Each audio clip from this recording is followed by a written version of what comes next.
কে জানে, আমি খুব একটা তাহলে ওই বলতে হবে যে আমার রোমান্টিক ছবি করা উচিত কিনা, কারণ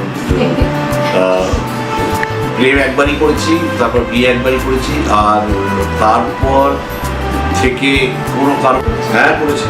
আর উড়িষ্যাতে গিয়ে বোধহয় বেশ কিছু ক্ষয়ক্ষতিও হয়েছিল। উড়িষ্যাতে গিয়ে ক্ষয়ক্ষতি হয়েছিল বলতে যখন ক্ষত হচ্ছিল, ক্ষত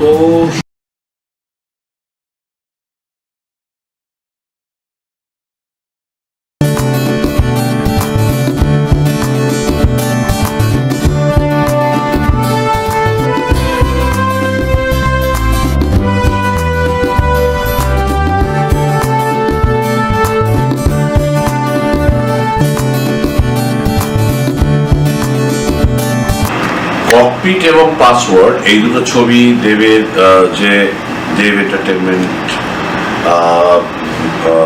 যেটা ভেঞ্চার্স রয়েছে, সেই দেব এন্টারটেনমেন্ট ভেঞ্চার্সের ছবি, দুটো ছবি করেছিলাম ওদের দেবকে নিয়ে, রুক্মিণীকে নিয়ে। সেটা হচ্ছে একটা হচ্ছে ককপিট, ককপিটে কোয়েলও ছিল এবং প্রিয়াঙ্কা ছিল।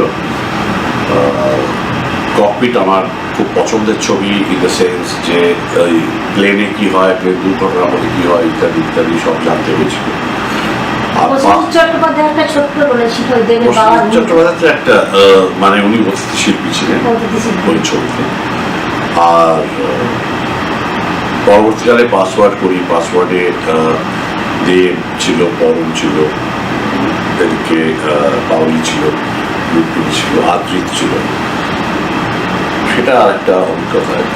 আচ্ছা, পরিচালনার সাথে তো আপনি অভিনয়ও করেছেন বেশ কিছু ছবিতে, যেমন লাস্ট আমি আপনাকে দেখেছি যে দ্বৈত পুরুষ, সেখানে দ্বিতীয় পুরুষ, হ্যাঁ দ্বিতীয় পুরুষ, ওখানে আপনি ছিলেন একজন পুলিশ অফিসারের ভূমিকা। তো অভিনয় কেমন লাগে পরিচালনার সাথে? অভিনয় অনেকটাই করার কারণ হচ্ছে, ঠিক আমি যে অভিনয় করবো বলে অভিনয় করেছিলাম, শুরু করেছিলাম তা নয়। থিয়েটারে মাঝে মধ্যে করতাম বটে, কিন্তু পরবর্তীকালে অভিনয় করার কারণটা হচ্ছে এক, যারা আমারই কলিগ যে পরিচালকেরা রয়েছেন তারা বলেছেন ওটা না করতে পারিনি। আর কখনো কখনো নিজের ছবির ক্ষেত্রে দুবার করেছি। এই অনুসন্ধান শেষ ছবিতে করেছি, আবার রক্তপলাশ বলে একটা সিরিজ করেছি, সেখানেও অভিনয় করেছি। এটা মূলত মানে সেরকম অভিনেতা কাউকে পাওয়া যায়নি, আমাদের কষ্টের মধ্যে কাউকে পাওয়া যায়নি। পাওয়া তো নিশ্চয়ই গেছে, কিন্তু অনেক সময় যেটা হয় যে বাজেটে মধ্যে থাকে না সবটা বিষয়, তখন সেই চরিত্রে তো আপনার ছবিতে তো পয়সা না দিলেও অনেক বড় অভিনেতা অভিনয় করবেন। না, এটা সত্যি, এটা সত্যি নয় না। বিষয়টা হচ্ছে যে আমার ছবি বলে নয়, আসলে প্রফেশনালি যারা অভিনয় করছেন তারা তাদের মানে এইটা তো তার সঙ্গে যুক্ত রেমুনারেশন। তো অনেক ক্ষেত্রে দেখা যায় যে হয়তো আমরা অতটা রেমুনারেশন দিতে পারছি না, সেই জন্য অনেককে পাওয়া যায় না। সেটা বুঝেই আমরা বলি। একটা জিনিস বলুন, আপনি অনুসন্ধান নামে এর আগে একটা ছবি ছিল, আবার আপনি করেছেন মেঘে ঢাকা তারা নামে ঋত্বিক ঘটকের তো বিখ্যাত ছবি আছে, আপনি সেটা করেছেন। বিখ্যাত ছবিগুলোর নাম দিয়ে আপনি আবার নতুন করে অন্য গল্প দিয়ে ছবি বানানোর এই যে একটা প্রবণতা, এটা কেন? আসলে অনুসন্ধানের অন্য কোনো নাম সেরকম খুঁজে পাওয়া যাচ্ছে না।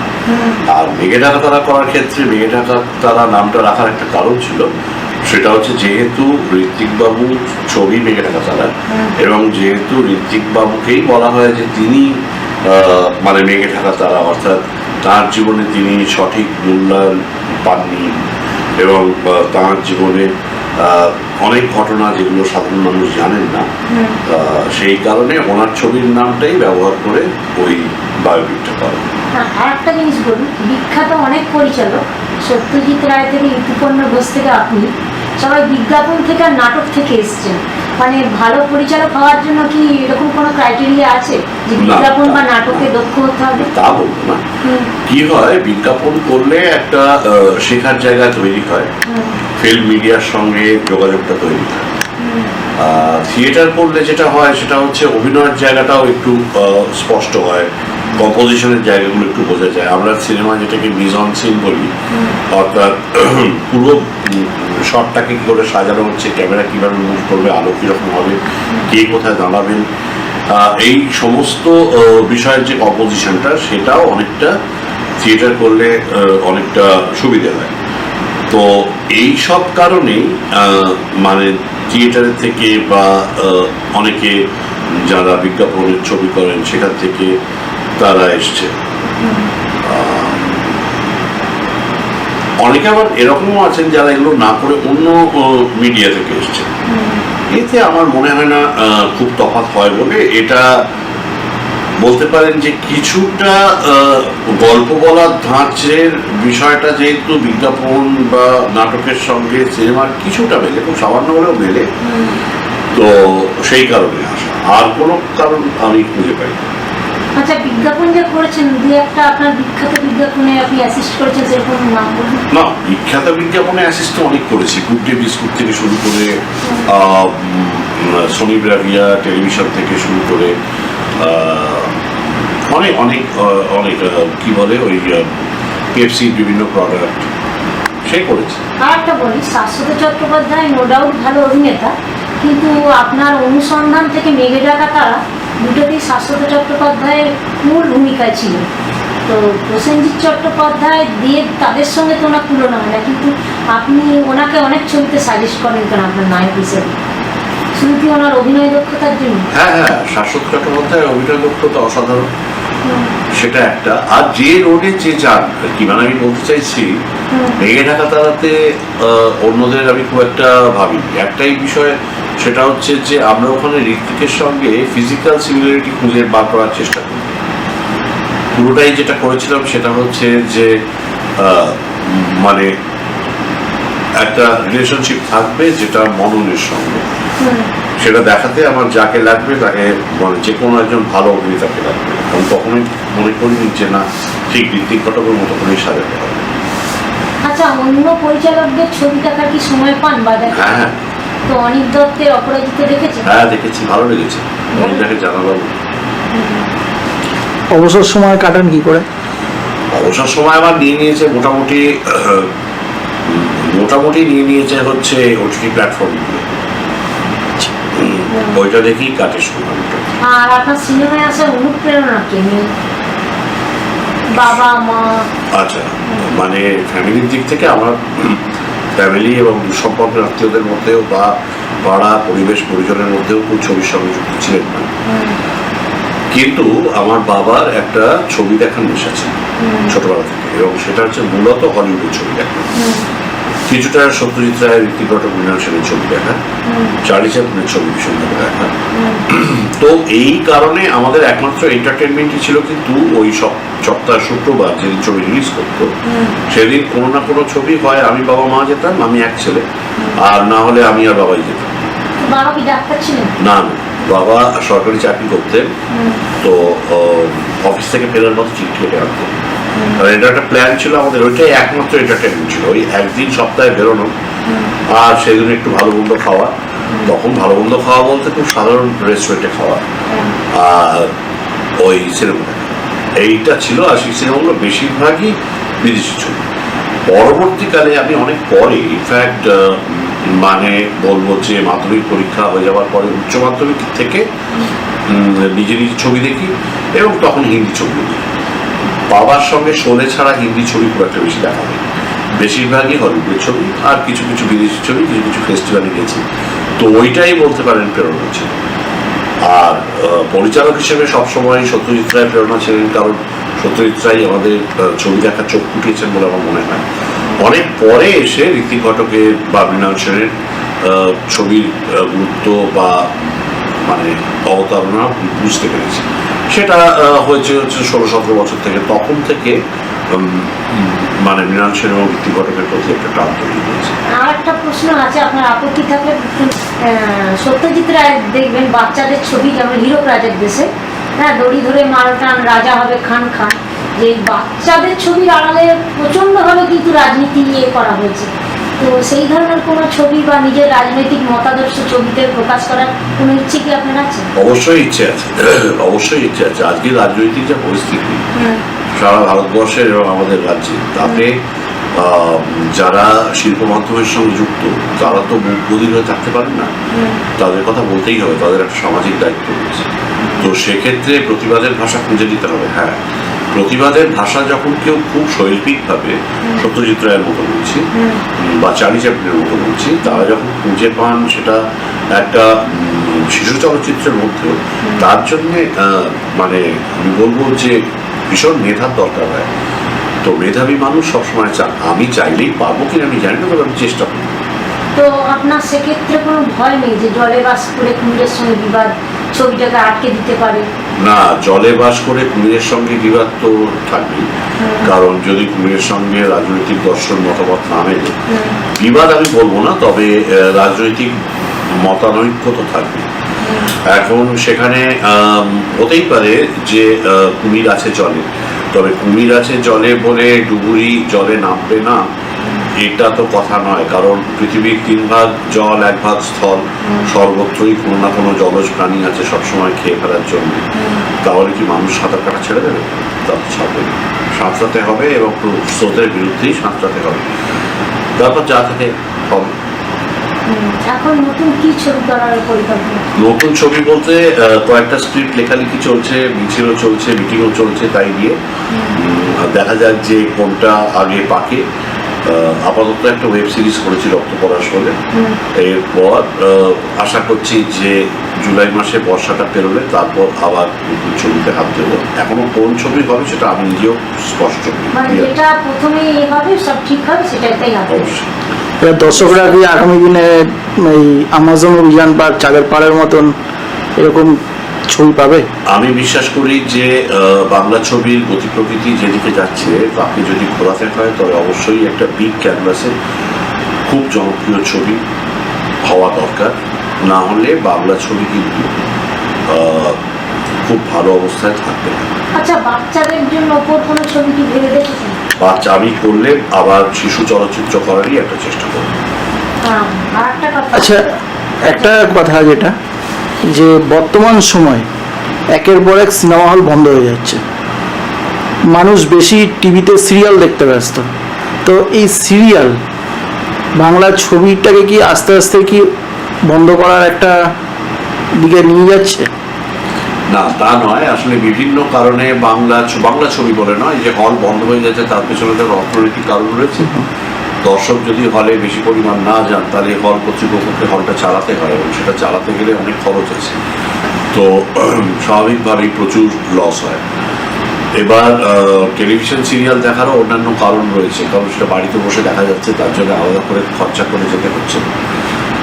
মানুষের অর্থনৈতিক অবস্থা যদি বলেন তাহলে এক অংশের মানুষের অর্থনৈতিক অবস্থা সত্যি বেশ সঙ্গীন। তো বিনোদন তো আসবে অনেক পরে, তার আগে তো আসবে বিভিন্ন গুরুত্বপূর্ণ বিষয় যেরকম স্বাস্থ্য, শিক্ষা, বাসস্থান, খাদ্য। তো স্বাভাবিকভাবেই হলের সংখ্যা কমেছে, নিজের নিয়মই কমেছে, এবং মাল্টিপ্লেক্স হয়েছে, তার টিকিটের দাম অনেক বেশি। রেগুলার টিকিটের দাম খরচা করে তো আর ছবি দেখতে যেতে পারে না মানুষ। তো অবশ্যই সেখানে অনেক মানুষ সিরিয়াল দেখেন। আবার এটাও পাশাপাশি সত্যি যে সেই সিরিয়াল থেকেও একটা অংশের মানুষ কিন্তু আবার ওটিটি দেখছে। ওটিটি বলতে এই যে বিভিন্ন যে ইন্টারনেটের যে নানা ধরনের প্ল্যাটফর্মস আছে, সেই প্ল্যাটফর্মগুলোর দিকে ঝুঁকছে। তো এই শিফটটা চলতে থাকবে। আগে নাটক থেকে সিনেমা এসছে, সিনেমা থেকে কখনো টেলিভিশনে এসছে, টেলিভিশন থেকে আবার ওটিটিতে আসবে, এই বা ব্যাকও করবে।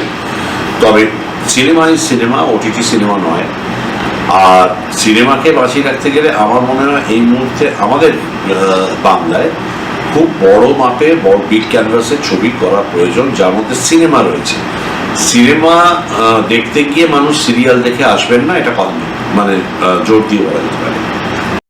এটা সিনেমা হলের উপর কি প্রভাব ফেলেছে বা সেটা কতটা কাটিয়ে উঠতে পেরেছে? কোভিড লকডাউনের আগে থেকেই ছবির হল বন্ধ হয়ে যাচ্ছিল ইত্যাদি। অবশ্যই কোভিডে খুব বড় ক্ষতি হয়েছে সিনেমা শিল্পের, এবং বিরাটভাবে ক্ষতি হয়েছে। অনেক মানুষ যারা সিনেমার সঙ্গে যুক্ত তারা ক্ষতিগ্রস্ত হয়েছে। তবে আমার ধারণা যে না, আবার সবটা ঘুরে দাঁড়াবে, সেটা সবসময়ই হয়। এখন আবার বাংলা ছবি হচ্ছে, সেগুলো হলে চলছে, এটা একটা ভালো দিক। যেটা জিজ্ঞেস করছিলাম যে আপনার পারিবারিক দিক থেকে ডাক্তারি ছেড়ে যখন সিনেমায় এলেন, এতটা অনিশ্চিতে, এতটা যে নাম করবেন, এরকম পরপর প্রডিউসার পাবেন, এটা তো তখন কেউ জানতো না। তো আপনিও সেই রিস্কটা কিভাবে নিলেন, বা পরিবারের দিক থেকে কোনো চাপ এসছে কিনা? মানে না, পরিবারের দিকে চাপ খুব একটা আসেনি। যখন আমি মানে ডাক্তারি ছেড়ে ফিল্মের দিকে আসছি, তখন আমার বাবা মা ভীষণই অসুস্থ ছিলেন, আমার স্ত্রী আর আমার মেয়ে তো অনেক ছোট তখন। তো পুরো বিষয়টাই স্ত্রীর দিকেই যায়, পুরো এই যে সংসারের দায়িত্বের বিষয়টা। তো ও আমাকে হেল্প করেছিল বলেই অ্যাকচুয়ালি ফিল্ম জগতের দিকে আসার সাহস পেয়েছিলাম। তারপরে বাকিটা, বাকিটা তো সত্যিই ঝুঁকি নেওয়া। কিছুটা কনফিডেন্স ছিল, কিছুটা জানা ছিল, আবার কিছুটা অনেকটা জানা ছিল না। তারপর যা ঘটে গেছে। আমি যা চেয়েছি জীবনে তার থেকে অনেক বেশি পেয়েছি, সবসময় আমি মনে করি সেটা। আমি হয়তো অতটা পাওয়ার যোগ্য ছিলাম না।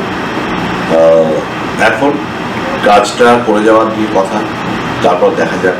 আর মোটামুটি মানুষ হিসেবে যদি একটু ঠিকঠাক থাকতে পারি, প্রত্যেক মানুষের মধ্যেই অনেক রকম সমস্যা থাকে, অনেক অমানবিক দিক থাকে। সেই অমানবিক দিকগুলোকে যতটা মানে লাগাম দিয়ে রাখা যায়, এবং মানবিক যে দিকটা থাকে সেই দিকটাকে যতটা প্রসারিত করা যায়, এটাই একটা। আর স্ত্রীর সাপোর্ট মানে কি, মানসিক সাপোর্ট না ফিনান্সিয়াল সাপোর্ট, না দুটোই? মানসিক সাপোর্ট তো বটেই, ফিনান্সিয়াল সাপোর্টও বটে। কারণ যতই হোক ডাক্তারি একটু প্রতিষ্ঠিত একটা, লক্ষ্য প্রতিষ্ঠিত একটা প্রফেশন। সেখানে ফিল্ম অবশ্যই ভীষণ একটা অনিশ্চিত জায়গা। সেই জায়গাটা অ্যাচিভ করতে গেলে মানসিক যে সাপোর্টটা তো লাগবেই, কিন্তু ফিনান্সিয়াল সাপোর্টও লাগে। সেটাও পেয়েছি, কারণ তখন চাকরি করছে, ন্যাচারালি ওর টাকায় অনেকটা সংসার চলছে। তো আপনার একটু পরিবার সম্বন্ধে বলুন, মানে ভাই বোন, লাভ ম্যারেজ বলতে 8 বছরের প্রেম, তারপরে বিয়ের পর হয়ে গেল হচ্ছে 25 বছর। তো 8 আর 25 মিলে হলো 33। ফ্যামিলিতে কতটা সময় দিতে পারেন? যে খুব একটা ফ্যামিলিতে সময় দিতে পারি তাও নয়, যে কাজকর্ম করি তাও নয়, কিছুই করি না, সেগুলো ওরা ক্ষমা করে দেয়। বেশিরভাগ সময় বাইরে কাটাই। মানে বলা চলে একজন সফল পুরুষের পাশে একজন নারীর যে সাপোর্টটা দরকার, সেটা আপনার স্ত্রী আপনাকে দিয়েছে। তা আছে, তার সঙ্গে রাগারাগি বকাবকি সবই আছে, যেরকম থাকে আর কি। আর উজান তো ভালো গান করে, তো আমার ব্যাকগ্রাউন্ডে গায়িকা হিসেবে প্রতিষ্ঠিত দেখতে চাই। হ্যাঁ, আমি তো চাইবো উজানের প্রথম দিন থেকেই ফিল্ম বা থিয়েটারে বিরাট কিছু আগ্রহ ছিল, এখনো নেই। ওর যেটা আগ্রহ চিরকালই গানে, তো ওর মাও গান গাইতেন, যদিও সেটা প্রফেশনালি করেনি কখনো। তো তারপরে গান গাইছে, গান শেখে। এইরকম একটা পরিস্থিতিতে একটা ছবিতে মানে প্লেব্যাক করেওছে, সেটা আমার ছবি নয়, অন্য একজন পরিচালকের ছবি, সেটা আসবে, সেখানে প্লেব্যাকই গানও গিয়েছে। তো তারপর এখন শেখার কোনো শেষ নেই, এখন চলবে শেখা। মাঝখানে যদি সুযোগ পায় খুব ভালো কথা।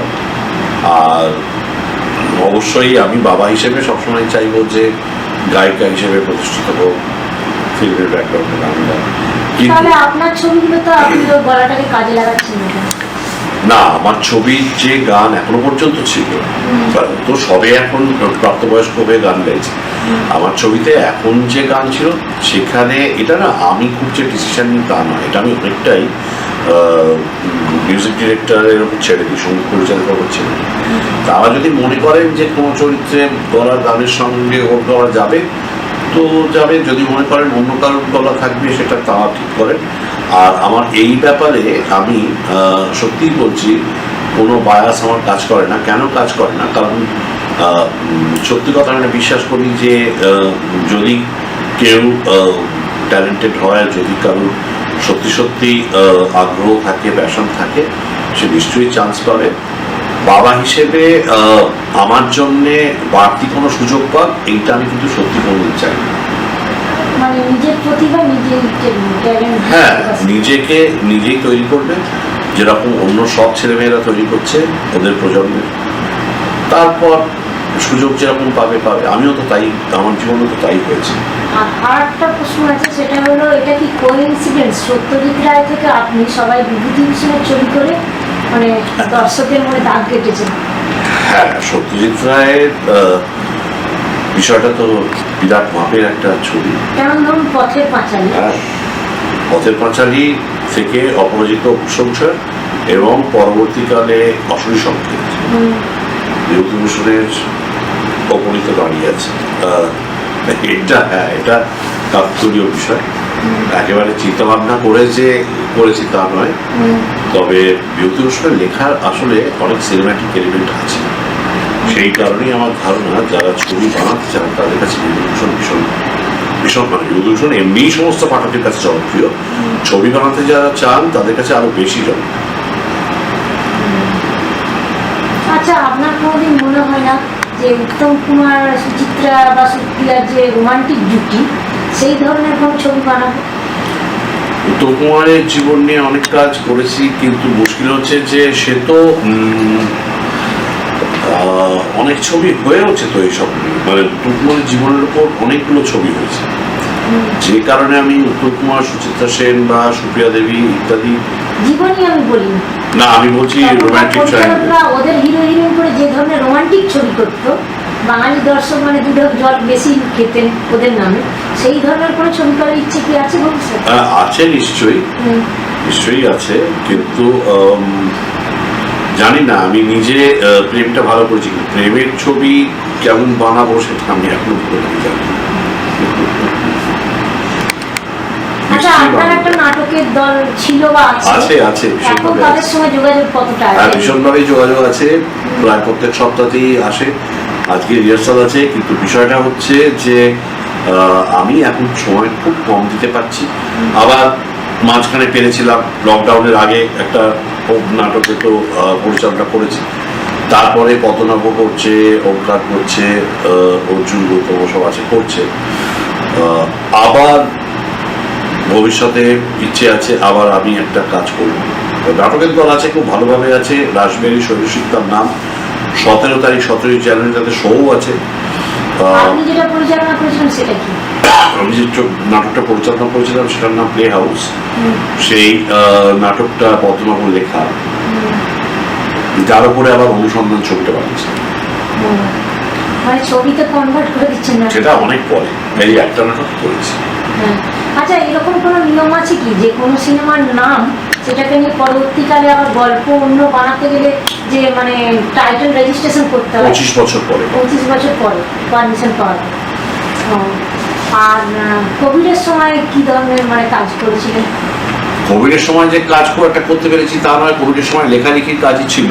আর সেই সময় আমাদের বন্ধুরা WBDF এর তরফ থেকে অনেক মেডিকেল ক্যাম্প করছিল, তো সেই মেডিকেল ক্যাম্পগুলোতে যাচ্ছিলাম, কারণ আমি তো ডাক্তার হিসেবে কোনো কাজে লাগি না, তখন যদি মানুষের কিছু কাজে লাগে, সেই কারণে ওইটুকু এখনো জানি ডাক্তারকে, তো সেই কারণে যেতাম ওদের সঙ্গে। তো কোভিড রোগী নিয়ে কাজ করতে গিয়ে অনেক ডাক্তার আক্রান্ত হয়েছেন এবং মারাও গেছেন, সেদিক থেকে আপনার বাড়ি থেকে কোনো বাধা আসেনি?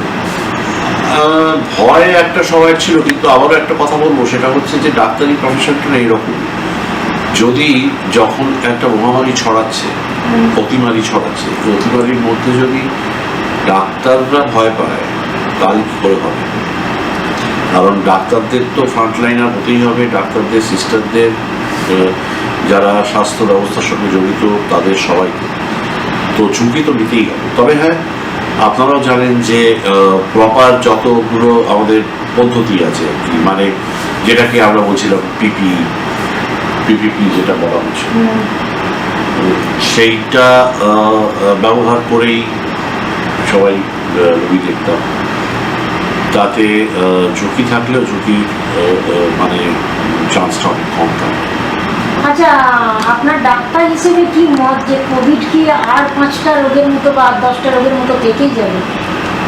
দেখুন, আমি কোভিড সংক্রান্ত বিশেষজ্ঞ তো নই, আমি ডাক্তারের সঙ্গে অনেকদিন আমার যোগাযোগ চলে গেছে। তবে আমরা যেটা জানি সেটা হচ্ছে যে একটা ভাইরাল এন্ডেমিক যখন হয়, বিশেষ করে এই ধরনের কোভিডের মতো, এরকম ধরুন অ্যাডেনোভাইরাস আছে, তো অ্যাডেনোভাইরাস মানে ইনফ্লুয়েঞ্জা থেকে গেছে, মাঝে মধ্যে হয় মাঝে মধ্যে হয় না। কোভিডেরও এরকম আরও বেশ কিছু ওয়েভস আসতে পারে। কোভিড একটা সময় সমাজে থেকেই যাবে, কিন্তু রেস্ট্রিকশনসগুলো আর আগের মতো থাকবে না, আর ওই ভাইরাসের ভিরুলেন্সও হয়তো আগের মতো থাকবে না বলেই মনে হয়। তো ভ্যাকসিন কি এটাকে? করোনা ভাইরাস কিন্তু অনেক আগে থেকে ছিল, মানে এরম নয় যেটা নতুন এসছে। কোভিড-19 অর্থাৎ 2019 সালের যে করোনা ভাইরাস, সেইটা যে ভেরিয়েন্টটা সেইটা এখন এসছে, কিন্তু তার অনেক আগে থেকে করোনা ভাইরাস আছে। এতটার মধ্যে সীমাবদ্ধ? না না না, করোনা ভাইরাস দেখবেন আপনি যদি ডেটলের বিজ্ঞাপন দেখেন, তার মধ্যেই করোনা ভাইরাস লেখা আছে। মানে যে কোন কোন ভাইরাস মানে তার মধ্যে করোনা একটা না, কিন্তু করোনার যে 19 ভ্যারাইটি, 2019-এর যে ভ্যারাইটিটা, এইটা না। ভাইরাস তো মিউটেট করে, সেই কারণে নতুন স্ট্রেন।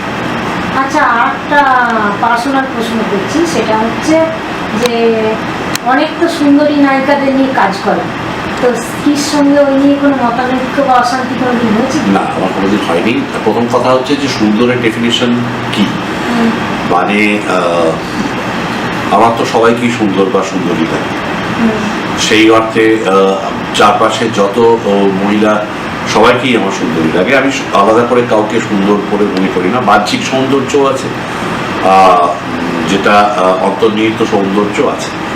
এখন প্রথম কথা হচ্ছে সুন্দরী ওরকমভাবে ডিটারমাইন করতে পারবো না। দ্বিতীয় কথা, হ্যাঁ, অন্যান্য যে জেন্ডার, তাদের সঙ্গে কাজ করতে গিয়ে সবসময় মানুষ আকৃষ্ট হয়। সেই আকর্ষণ কতদূর তার একটা মাপ তো আছে, তো সেটা মাপের মধ্যে থাকলে আমার মনে হয় না যে সাংসারিক কোনো সমস্যা হয়। মাপের বাইরে চলে গেলে তখন হয়। আর আমিও এই ব্যাপারে যথেষ্ট মুক্তমনা এবং আমার স্ত্রীও যথেষ্ট মুক্তমনা। আমাদের এই বিষয় নিয়ে অন্তত কোনোদিন সমস্যা বাড়িতে পাই। মানে নিজেদের মধ্যে আন্ডারস্ট্যান্ডিং বা বন্ডিংটা এতটাই স্ট্রং, এই নিয়ে কোনোদিন আপনাদের? হ্যাঁ, মানে অন্তত এত বছরে তো এই বিষয় নিয়ে কোনো, মানে ইনফ্যাক্ট মজা হয়েছে হয়তো, বা অন্যরা মজা করেছে, কিন্তু আমরা এই বিষয়টা খুব একটা যে ভেবে দেখছি এখন পর্যন্ত তা নয়। আর তাছাড়াও বলছি, আমার একটা বৃদ্ধ দাদু টাইপের একটা ইমেজ আছে তাদের, তো সেই কারণে খুব যে মেয়েরা আকৃষ্ট হয় বৃদ্ধ ছিলেন না, না, চিরকালই আমি ছোটবেলা থেকেই একটু বৃদ্ধ টাইপের, তো সেই কারণেই কেউ কখনো আকৃষ্ট হয়েছে বলে তো শুনি।